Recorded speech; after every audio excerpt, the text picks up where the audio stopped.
BlackArts Racing is a team that has excellent infrastructure and experience. We've seen them pairing real racing drivers like Alistair Young with pure sim racing drivers like Josh Purwien. So BlackArts have 2 sim drivers this time. Hi, I'm Josh Purwien. I'm back once again racing for BlackArts Racing. Hi, I'm Luke, and I'll be driving for BlackArts Racing. I think having that sim racing background really will help the team. Well, me and Luke have kind of had a similar experience in sim racing. We've kind of had the same sim racing trajectory. I started sim racing when I was about 17, I think, on F1 2017. Seeing on YouTube other people playing, so I bought a wheel and started sim racing.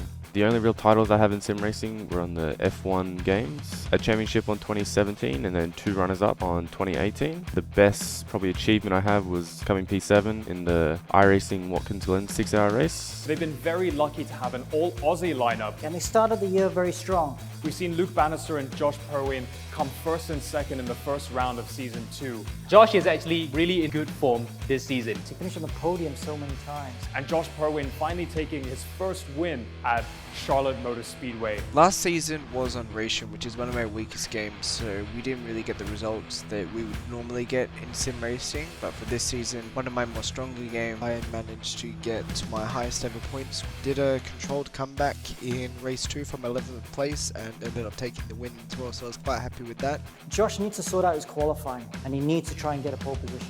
Luke has got a lot of pace. He started the year very strong. So far, E1 Season 2 has gone pretty well for me and Josh at BlackArts Racing, with both races finishing fairly high up. But he's been quite unlucky this season. 2 bad races that he has had costed him points. I had a bit of an incident and didn't finish quite as high as I wanted to. He got taken out by someone at Indianapolis. At Charlotte, Luke ended up getting taken out. I think I could definitely be a bit further up if things had gone a little bit better my way. Don't forget, they're going for the team's championship, and they need both drivers to be strong. So Luke has to find that consistency. So in terms of my expectations for Luke, he's been doing quite well so far this season, and if he can produce similar results as to what he's done in Interlagos and Montreal, and I think we'll be able to secure at minimum a top 2 in the Constructors' Championship. We know that they have that momentum behind them going into the second half of the season. And we've seen this before in the past. When someone wins their first race, they can go on to win a lot of other races. And I think that's about to happen with Josh Purwien. Josh, don't change.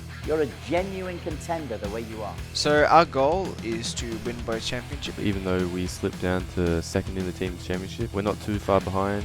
Second place is first loser. At the end of the day, there's a very, very strong challenge coming from the boys in orange. Don't discredit either of the Aussies. They've done very, very well. Aussie, Aussie, Aussie, oi, oi, oi.